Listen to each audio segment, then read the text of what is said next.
പച്ചക്കായ വെച്ചിട്ടുള്ള ഒരു അടിപൊളി ഐറ്റമാണ് കേട്ടോ ഇന്ന് ഷെയർ ചെയ്യുന്നത്. അപ്പോൾ ഇത് നമുക്ക് ചോറിൻ്റെ കൂടെ ഇറച്ചി മീനൊക്കെ ഇല്ലാത്ത ദിവസങ്ങളിൽ മീനിനൊക്കെ പകരമായിട്ട് ചെയ്തെടുക്കാൻ പറ്റിയിട്ടുള്ള ഒരു അടിപൊളി ഐറ്റമാണ്.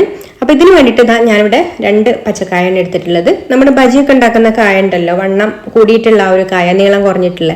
ഞങ്ങളിവിടെ പൊണ്ണങ്കായ എന്നാണ് കേട്ടോ പറയുക. നിങ്ങൾ എന്താണ് പറയുക എന്നുള്ളതൊന്ന് താഴെ കമൻറ്റ് ചെയ്യണേ. ചിലപ്പോൾ ഓരോ സ്ഥലത്തും ഓരോ പേരായിരിക്കും പറയുക. അപ്പോൾ അതിൻ്റെ ഈ ഒരു തൊലി മൊത്തത്തിൽ അങ്ങോട്ട് കളഞ്ഞിട്ടില്ല, ആ ഒരു കോണ ഭാഗം ഉണ്ടല്ലോ അത് മാത്രമായിട്ടൊന്ന് അങ്ങ് ചെത്തി കളഞ്ഞിട്ടുണ്ട്.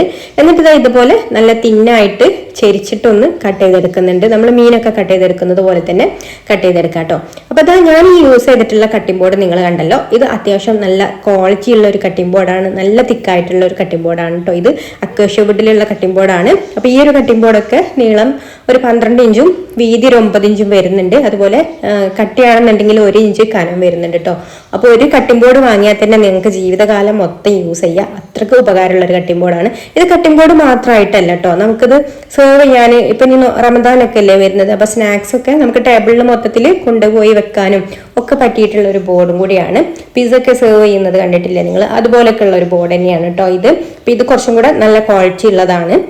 സിംഗിൾ പീസാണ് കേട്ടോ വരുന്നത്. അതുകൊണ്ട് നമ്മൾ ഇത് ജോയിന്റ് പശയൊന്നും ഇല്ല ഇതിൽ. നമ്മൾ ബാമ്പുവിന്റെ കട്ടിംഗ് ബോർഡ് പോലെ പശയൊന്നും വെച്ച് ഒട്ടിച്ചിട്ടൊന്നുമില്ല, ഒറ്റ പീസിൽ വരുന്നൊരു കട്ടിംഗ് ബോർഡാണ്. അപ്പം നിങ്ങൾക്ക് ഈ ഒരു കട്ടിംഗ് ബോർഡ് വേണമെന്നുണ്ടെങ്കിൽ ഞാനിവരെ സ്ക്രീനിൽ വാട്സപ്പ് നമ്പർ കൊടുക്കുന്നുണ്ട്, അതിലൊന്ന് മെസ്സേജ് ചെയ്തോളൂ. ഇനി കട്ട് ചെയ്തെടുത്തിട്ടുള്ള കായയുടെ പീസെല്ലാം നമുക്ക് ഇതുപോലെ പച്ചവെള്ളത്തിലേക്ക് ഇട്ട് കൊടുക്കാം. ഇതിൻ്റെ കറ പോകാൻ വേണ്ടിയിട്ടാണ് കേട്ടോ. ഒരു 10-15 മിനിറ്റ് ഒന്ന് ഇട്ട് വെച്ചതിന് ശേഷം കഴുകിയിട്ട് ഇതുപോലെ ഒന്ന് ഊറ്റി വെക്കാം. എന്നിട്ട് ഒരു ബൗളിലേക്ക് നമുക്കിവിടെ 1 ടീസ്പൂൺ ഇഞ്ചി വെളുത്തുള്ളി പേസ്റ്റ് ചേർത്ത് കൊടുക്കാം. പിന്നെ പാകത്തിനുള്ള ഉപ്പും 1/2 ടീസ്പൂൺ മഞ്ഞൾപ്പൊടിയും 2 ടീസ്പൂണ് കാശ്മീരി മുളക് പൊടിയും.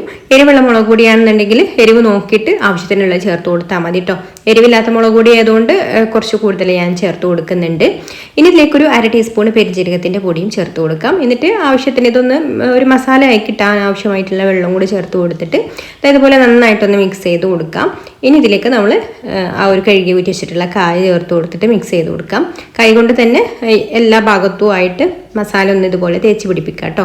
ഇനി വേണമെന്നുണ്ടെങ്കിൽ നമുക്കിതൊരു 10 മിനിറ്റ് റെസ്റ്റ് ചെയ്യാൻ വെക്കാം. പക്ഷെ കൂടുതൽ സമയം റെസ്റ്റ് ചെയ്യാൻ വെച്ചാൽ ഇതിൽ നിന്ന് ഇങ്ങനെ വെള്ളം ഇറങ്ങി വരും. കൂടുതൽ സമയം വെക്കണ്ട കേട്ടോ. എന്നിട്ട് നമ്മൾ ഇത് ഫ്രൈ ചെയ്തെടുക്കുകയാണ് വേണ്ടത്. നമ്മൾ മീനൊക്കെ ഫ്രൈ ചെയ്തെടുക്കുന്നത് പോലെ തന്നെ ഫ്രൈ ചെയ്തെടുക്കാം. അതിനായിട്ട് പാൻ സ്റ്റൗവിൽ വെച്ച് കൊടുത്തിട്ട് അതിലേക്ക് വെളിച്ചെണ്ണയാണ് ഒഴിച്ചു കൊടുക്കുന്നത്. വെളിച്ചെണ്ണയിൽ ഫ്രൈ ചെയ്തെടുക്കുകയാണ് കേട്ടോ ഏറ്റവും നല്ലത്. എന്നിട്ട് നമ്മൾ ഇതിൽ ഓരോ പീസ് ഇതുപോലെ വെച്ച് കൊടുക്കുക. ഒരു സൈഡ് റെഡി ആയിട്ട് വരുമ്പോൾ തിരിച്ചിട്ട് കൊടുക്കുക. ലോ ഫ്ലെയിമിൽ വെച്ചിട്ട് വേണം കേട്ടോ ഇത് റെഡിയാക്കി എടുക്കാൻ വേണ്ടിയിട്ട്. കാരണം കായ ഒന്ന് നന്നായിട്ട് വെന്ത് വേണമല്ലോ, അപ്പോൾ അതിന് വേണ്ടിയിട്ടാണ്. തിന്നായിട്ടുള്ള പീസാണ്, പെട്ടെന്ന് തന്നെ കുക്കായിട്ട് കിട്ടും. എന്നാലും കരിഞ്ഞു പോയത് മസാലയൊന്നും. ലോ ഫ്ലെയിമിൽ വെച്ചിട്ട് പൊരിച്ചെടുത്താൽ മതി. എന്നിട്ട് ഒരു സൈഡ് റെഡി ആയിട്ട് വരുമ്പോൾ തിരിച്ചിട്ട് കൊടുത്തിട്ട് ഈ ഒരു സൈഡും കൂടെ റെഡിയായി കഴിഞ്ഞാൽ നമ്മുടെ അടിപൊളിയായിട്ടുള്ള കായ ഫ്രൈ റെഡിയായി. അപ്പോൾ ഒരു മീനൊക്കെ ചോറിലേക്ക് കഴിക്കുന്നത് പോലെ തന്നെ കഴിക്കാം. ഇഷ്ടമായിട്ടുണ്ടെങ്കിൽ ലൈക്ക് ചെയ്യാനും ഷെയർ ചെയ്യാനും ചാനൽ സബ്സ്ക്രൈബ് ചെയ്യാനും, ഫേസ്ബുക്കിലാണ് കാണുന്നതെന്നുണ്ടെങ്കിൽ പേജ് ഒന്ന് ഫോളോ ചെയ്യാനും കൂടി മറക്കല്ലേ.